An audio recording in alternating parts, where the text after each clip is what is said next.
तो ये आज का जो वीडियो है बेहद इंपॉर्टेंट है, क्योंकि यहाँ पे जो क्वेश्चंस हम आपके साथ शेयर करने जा रहे हैं वो कल यानी कि 23 फरवरी को जो केवी का एग्ज़ाम हुआ है उसके डिफरेंट शिफ्ट में पूछे गए हैं। मेमोरी बेस्ड क्वेश्चंस हैं, कोई ज़रूरी नहीं कि एग्जैक्ट क्वेश्चन जो पूछे गए थे सेम बिल्कुल वर्ड टू वर्ड वैसा ही हो, थोड़ा बहुत वेरिएशन हो सकता है। ऑप्शंस आपको नहीं देखने को मिलेंगे क्योंकि क्वेश्चंस जो हैं वो हमने बताया मेमोरी बेस्ड हैं। कोशिश हम यहाँ पे ये करेंगे कि आपको डिटेल्ड सॉल्यूशन के साथ साथ कहीं पर ट्रिक एप्लीकेबल है वो भी बताई जाए, ताकि आपको कॉन्फिडेंस मिल सके और आपका टाइम भी बचे। चलिए शुरू करते हैं। मैथ्स के कुछ क्वेश्चंस हैं जो कि काफ़ी बेसिक सवाल पूछे गए थे, क्यूबॉइड, स्क्वायर और ट्राइंगल वगैरह पे। एक क्वेश्चन पूछा गया था नंबर ऑफ ट्राइंगल्स पे, बल्कि एक या दो शिफ्ट में ये क्वेश्चन पूछे गए हैं।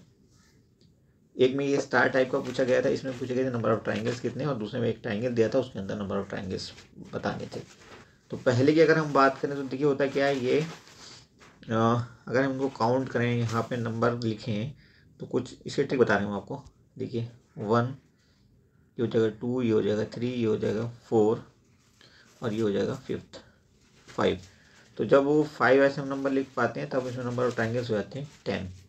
अगर केस होता थोड़ा सा अलग कुछ इस ढंग का, जैसे कि आप यहाँ पे देख रहे हो एक ट्राइंगल ये रखा हुआ है और इसके साथ एक दूसरा ट्राइंगल ये ऐसे पलट करके रख दिया गया है। तो यहाँ पे नंबरिंग अगर आप करेंगे तो 1 2 3 4 5 6 हो जाएगा। जब 6 आ जाए नंबर तो यहाँ पे नंबर ऑफ ट्राइंगल टोटल हो जाते हैं 8। क्लियर? 5 होता था 10, 6 हो जाता तो 8 हो जाते हैं। एक दूसरा सवाल जो पूछा गया था वो सवाल था इस ट्राइंगल पे बेस्ड। यहाँ पे जो नंबर ऑफ ट्राइंगल्स होते हैं 16 हो जाते हैं। अगर वो इसको चेंज करेगा तो कैसे चेंज करेगा वो देख लेते हैं, ताकि अगर आपसे चेंज करके सवाल पूछ ले तो आप आंसर कर पाएँ। रिपीट भी होते हैं सेम एज दिस सवाल, जरूरी नहीं कि रिपीट ना हो, बट कोई ज़रूरी नहीं रिपीट ही हो जाए, थोड़ा बहुत फेरबदल करके भी सवाल अक्सर आते हैं। ऑनलाइन एग्जाम में ज़्यादातर सवाल थोड़ा बहुत फेरबदल करके ही आते हैं। अब देखिए यहाँ पे कुछ सवाल ऐसे घूम सकता है, ये एक लाइन खींची हमने, एक लाइन ऐसे खींची, तीसरी लाइन को हमने बस यहीं तक रखा, आगे नहीं लेके गए। ओके, तो अगर आगे नहीं लेके गए, अगर आगे ले जाते तो बिल्कुल सेम हो जाता आपका सवाल, लेकिन आगे नहीं लेके गए इसका मतलब अब थोड़ा सा डिफरेंट हो गया मामला। तो अब नंबर ऑफ ट्राइंगल कितने हो गए? 12। ओके, एक बार और चेंज कर दें इसमें तो फिर देखिए कितने हो जाते हैं ट्राइंगल। ये हुआ, ये हुआ, दूसरी लाइन भी आधी, तीसरी भी आधी। ओके, अब नंबर ऑफ ट्राइंगल कितने हो गए? 8। क्लियर हो गया अब आपको?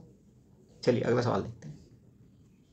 अगला सवाल आपका है biggest number of 5 digit which is divisible by 64। 64 से डिविजिबल सबसे बड़ा नंबर 5 डिजिट का। 5 डिजिट का जो सबसे बड़ा नंबर वैसे होता है वो होता है ये आपका 999999। ओके, अभी 5 डिजिट का चाहिए 64 से, इसको अगर हम डिवाइड करें तो देखिए कितनी बार हम डिवाइड कर पाएंगे। हम कर पाएंगे 99 में 64 का टेबल पढ़ेंगे, एक बार जाएगा और ये बचेगा आपका 35। एक 9 हम ले लेंगे यहाँ से, पहला वाला 9 हमने ले लिया। ओके, अब हम पढ़ पाएंगे 5 टाइम्स 64, 5 ज़ा 320, 320 बचेगा हमारे पास 39। नेक्स्ट 9 भी हम ले लेंगे अब 399। इस बार हम 6 टाइम पढ़ पाएंगे और यह आ जाएगा 384, बचेगा हमारे पास 15 बचा। लास्ट 9 लिया हमने, हम 2 बार पढ़ पाएंगे। 1562 1562 तो हमारा पूरा आ गया है और उसके बाद हमें मिलेगा 31 रिमाइंडर। ओके, बाई 64 ये हमारा आंसर होगा। तो यहाँ पे जो रिमाइंडर आया है 31, उसको हम क्या करने वाले हैं, उसको हम इस मेन नंबर में से जो हमारा सबसे बड़ा नंबर था 5 डिजिट का उसमें से माइनस कर देंगे। ये हम माइनस कर देंगे, तो जब माइनस करेंगे तो देखिए 99 में से 31 माइनस किया तो ये हो जाएगा आपका 68। ओके, ये हमारा आंसर 99,968 होगा, सबसे बड़ा नंबर जो कि 64 से डिविजिबल होगा पूरी तरह से। क्लियर? नेक्स्ट देखिए बहुत ही आसान सवाल, इससे ज़्यादा आसान सवाल तो आप उम्मीद नहीं कर सकते। राम के पास 1000 रुपये हैं, उसने एजुकेशन पर खर्च कर दिए 750 रुपये 43 पैसे और उसके बाद शॉपिंग पे 200 रुपये 57 पैसे। अल्टीमेटली इन दोनों को आप ऐड करेंगे तो आपको मिलेगा 950 और 51 रुपये। ठीक है, 1000 में से माइनस कर दोगे इसको तो अब आपके पास क्या आ जाएगा? 49 रुपीज़। ओके, 49 रुपीज़, तो आंसर आपको 49 रुपीज़ होगा। चलती हैं अब अगले सवाल की तरफ। ये देखिए करंट अफेयर्स के कुछ सवाल हैं, जिनमें एक तो पूछा गया बीसीसीआई का फिलहाल प्रेसिडेंट कौन है, तो रोजर बिन्नी।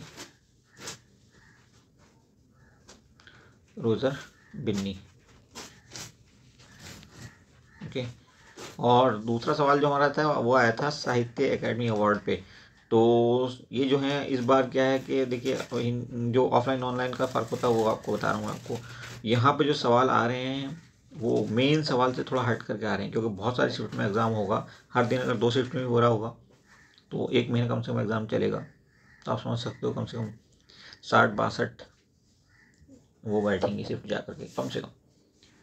तो सवालों की बड़ी कमी होती है, तो सवाल कैसे घूमता है। अब देखिए शायद ही मेन जो ऑफलाइन एग्ज़ाम होते हैं उनमें जो सवाल पूछा जाता है वो आपसे पूछा जाता है सीधे मेन सवाल। जैसे कि अगर साहित्य अकादमी अवार्ड पूछा जाएगा तो हिंदी का पूछा जाएगा, इंग्लिश का पूछा जाएगा। लेकिन यहाँ पे डोगरी में भी पूछा गया। देखिए डोगरी का सम्मान किसे मिला है, 6 रूपक को। 6 रूपक वीना गुप्ता की कोई किताब है उसके लिए।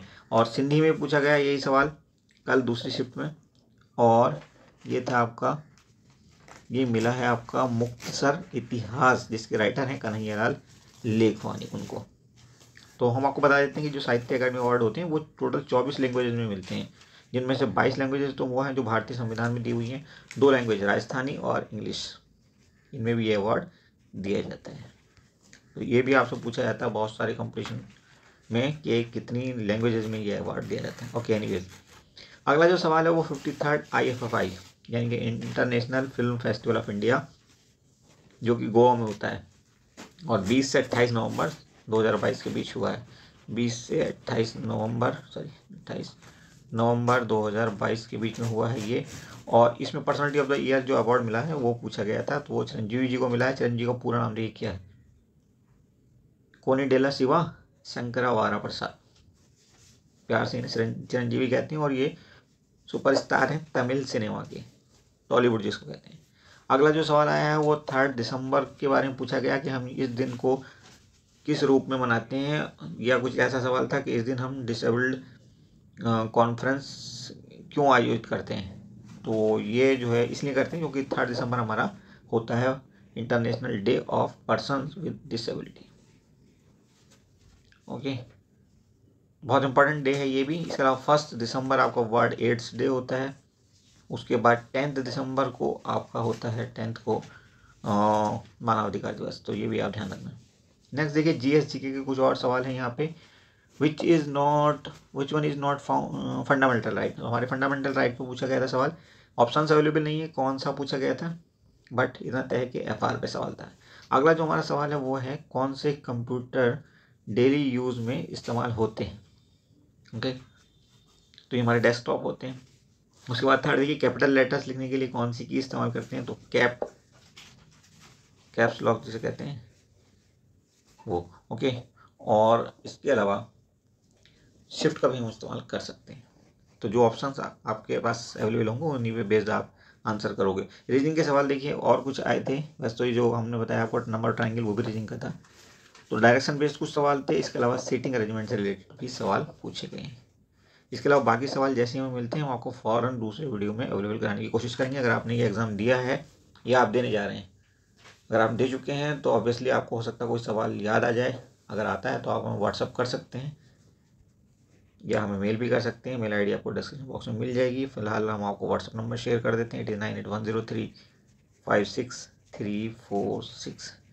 ओके, आप इस पर व्हाट्सअप करके बता सकते हैं कि कौन सा सवाल किस शिफ्ट में आपसे पूछा गया है। अगर आप देने जा रहे हैं तो आप कोशिश रहिएगा। ये इंपॉर्टेंट वीडियो आपके लिए बहुत ज़्यादा इंपॉर्टेंट है और यहाँ से कई सवाल आपको मिलने वाले हैं। Thank you for watching, see you soon.